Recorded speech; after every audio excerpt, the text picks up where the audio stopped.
Okay, आज के इस वीडियो में हम बात करने वाले इलेक्ट्रिक पोटेंशियल में पिछली बार हमने बात किया था कि पोटेंशियल एनर्जी क्या होता है और इसके बाद हमने देखा था कि के Q1 Q2 over 1/R2 R minus let us से 1/R1 माइनस R। जब हमारे पास क्या था कि एक शीट ऑफ पेपर था जिसमें प्लस चार्ज यहाँ था और माइनस चार्ज यहाँ पे था और हमने ये देखा था कि इस नेगेटिव चार्ज को हम कैसे सेपरेट करेंगे।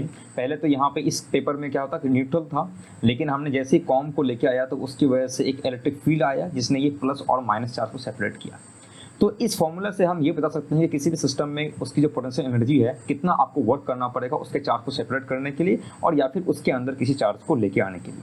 अब एक बहुत इंटरेस्टिंग चीज़ ये सेट होता है कि अगर आपने जैसे कि ये R1 है, बेसिकली वो R1 क्या है, ये हम सेट करते हैं कि हमारा रेफरेंस पॉइंट क्या है और बेसिकली ये जो है वो इन्वर्स टाइप का है, 1/R टाइप का जो फॉर्मूला है। इसी वजह से हम R को हमेशा रेफरेंस कहाँ सेट करते हैं, इन्फिनिटी पे करते हैं, बिकॉज 1/∞ क्या होता है, हमेशा 0 होता है। और आपने देखा होगा कि ये जो पोटेंशियल एनर्जी है वो हमेशा एक नेगेटिव में काम होता है। ये नेगेटिव ये काम करता है कि अगर आपने कोई भी रेफरेंस पॉइंट सेट किया, मान लेते हैं कि आपने रेफरेंस पॉइंट यहाँ इन्फिनिटी सेट किया और मैं चाहता हूँ कि आप इन दोनों के बीच हमें बताएं कि इन दोनों के बीच पोटेंशियल एनर्जी क्या होगा। लेट अस से ये मेरा R1 है, ये R2 है। तो आपने किसी भी एक चार्ज को यहाँ से उठाया और यहाँ लेके आया तो ये क्या कर देगा, आपको एक पोटेंशियल एनर्जी देगा यहाँ पर। तो यहाँ मुझे पता चल जाएगा कि यहाँ पे इस चार्ज पे पोटेंशियल एनर्जी कितना है। फिर हम इस चार्ज को वहाँ ऊपर से यहाँ उठा के लेके आएंगे तो यहाँ का मुझे सेपरेशन ऑलरेडी पता है, तो मुझे एग्जैक्टली पता चल जाएगा कि इसका सेपरेशन क्या है। और नेगेटिव होने से क्या होता है कि ये जो चीज़ है वो खत्म हो जाएगा ऑलरेडी। तो आपकी मर्जी, आप कहाँ पे अपना रेफरेंस पॉइंट सेट करना चाहते हैं, there will be no problem. Potential energy क्या होती है, सब्ट्रैक्ट होने की वजह से ये इस रेफरेंस पॉइंट को हमेशा के लिए गायब कर देती है, ठीक है ना। तो that is the way of mathematics, हम कैसे इस चीज़ को अंडरस्टैंड कर सकते हैं। अब बात ये करते हैं कि अगर हमारे पास एक पॉइंट चार्ज है, ठीक है ना, अगर हमारे पास एक पॉइंट चार्ज है और एक छोटा सा टेस्ट चार्ज है, ठीक है, और जैसे पॉइंट चार्ज है तो उससे इलेक्ट्रिक फील्ड निकलेगी या फिर इसके अंदर घुसेगी depending on the polarity of its charge, कि चार्ज पॉजिटिव है या नेगेटिव है। अगर हमने इस चार्ज को यहाँ छोटा सा लेके आया, टेस्ट चार्ज को लेके आया, तो ऑब्वियसली ये क्या करेगा, मैं इन्फिनिटी से लेके आ रहा हूँ और ये कुछ ना कुछ पोटेंशियल एनर्जी फेस करेगा। तो मैं कैसे ले सकता हूँ, ये ले सकता हूँ मैं के Q1 Q2 लेट अस से Q और बड़ा Q, ठीक है ना। और मेरे पास यहाँ पे ऑलरेडी है कि 1/R1, तो यहाँ पे मैं कर सकता हूँ कि मेरा रेफरेंस पॉइंट जो था 1/∞ था माइनस 1/R हो गया, ठीक है। तो ये नेगेटिव और पॉजिटिव के बारे में है और अगर पॉजिटिव होगा तो ये क्या हो जाएगा, साइन ऑब्वियसली ये माइनस आ जाएगा, ये प्लस आ जाएगा। तो हम यहाँ ले सकते हैं के Q/R, ठीक है। तो वर्क डन में अगर आपने इस Q चार्ज को इन्फिनिटी से लेकर किसी पर्टिकुलर डिस्टेंस पे लेके आना चाहें तो आपके पास पोटेंशियल एनर्जी क्या होगी, ये आ जाएगी। बट समटाइम्स क्या होता है, हम टेस्ट चार्ज ऐसे लेते हैं जैसे कि हम ये देखते हैं कि इस चार्ज की वजह से इस पॉइंट चार्ज पे कोई इफेक्ट नहीं पड़ता।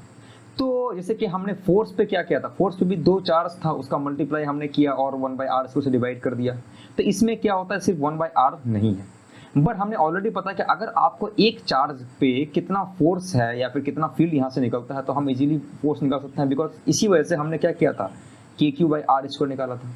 तो उसमें ये कहा था कि अगर आप पॉइंट चार्ज है, उस पॉइंट चार्ज की वजह से इलेक्ट्रिक फील्ड पता कर लेते हैं तो बस आप एक टेस्ट चार्ज को लेके आइए और उससे मल्टीप्लाई कर दीजिए, आपको फोर्स मिल जाएगा। तो जस्ट Q × E ये मिल जाएगा। उसी तरह से हम ये कहते हैं कि हम एक ये मैथमेटिकल क्वांटिटी डिफाइन करते हैं जिसका नाम है पोटेंशियल। वो क्या करेगा, वो पोटेंशियल एनर्जी को लेगा और डिवाइड कर देगा एक टेस्ट चार्ज से। तो क्या देगा, हमें दे देगा कि इसमें जो पॉइंट चार्ज की वजह से है कितना पोटेंशियल किस पोजीशन पे है। तो इससे पता चल जाएगा कि हम इससे इजीली पता चल जाएगा कि आप कितना चार्ज लेके आ रहे हैं किसी एक पॉइंट पे, तो कितना वर्क डन है। तो क्या हो जाएगा, W = क्या हो जाएगा, V × Q, that is all. तो अगर आपके पास पोटेंशियल पता है, आप 2 चार्ज लेके आना चाहते हैं, 3 चार्ज लेके आना चाहते हैं, जस्ट वो जाएगा Q में, मल्टीप्लाई कीजिए, आपको पोटेंशियल एनर्जी मिल जाएगा। तो अगर हम पोटेंशियल निकाल लेते हैं किसी भी सिस्टम का तो हमें कोई ज़रूरत नहीं है, हमें ऑटोमेटिकली पता चल जाएगा कि उस सिस्टम में पोटेंशियल एनर्जी कितनी है। तो ये रहा पोटेंशियल।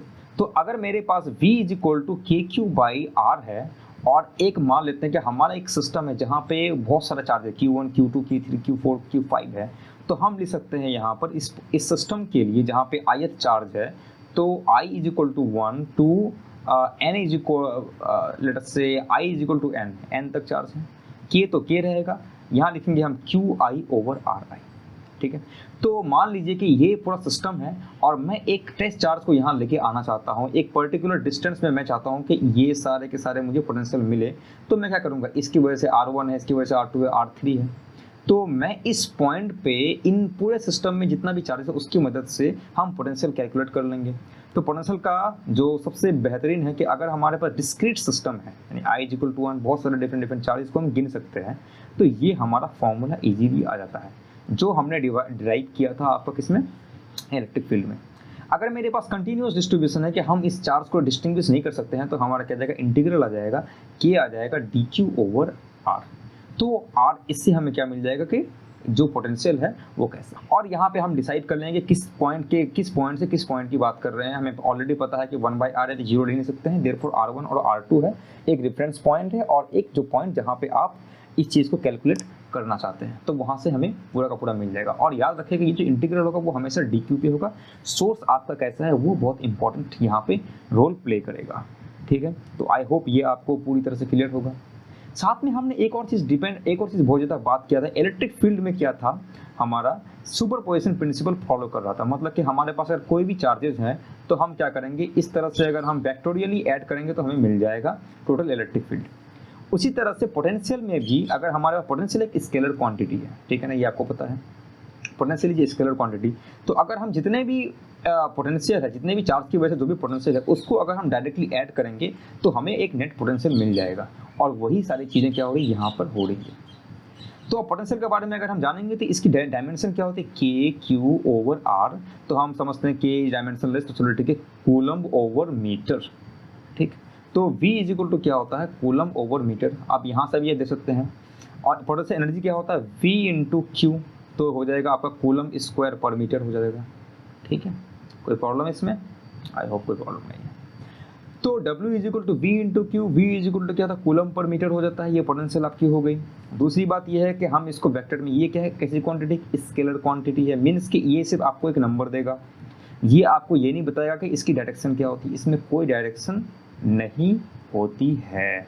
तो पोटेंशियल कैसी quantity, scalar quantity, while electric field कैसी क्वांटिटी, एक वेक्टर क्वांटिटी, बिकॉज इसमें मैग्नीट्यूड के साथ आपकी डायरेक्शन होती है। और इसीलिए पोटेंशियल का सिर्फ एक ही फॉर्मूला होता है, V K Q over R, that is the R, simple. कितने दूर आप निकाल रहे हैं ये बस उसी को देगा। तो ये एक बहुत ही इंटरेस्टिंग क्वांटिटी है अपने आप में, और हम इसी तरह से बहुत सारी चीज़ें इसके बारे में और ज़्यादा जान सकते हैं। तो चलिए आज के वीडियो को हम यहीं ख़त्म करते हैं, मिलते हैं नेक्स्ट वीडियो में।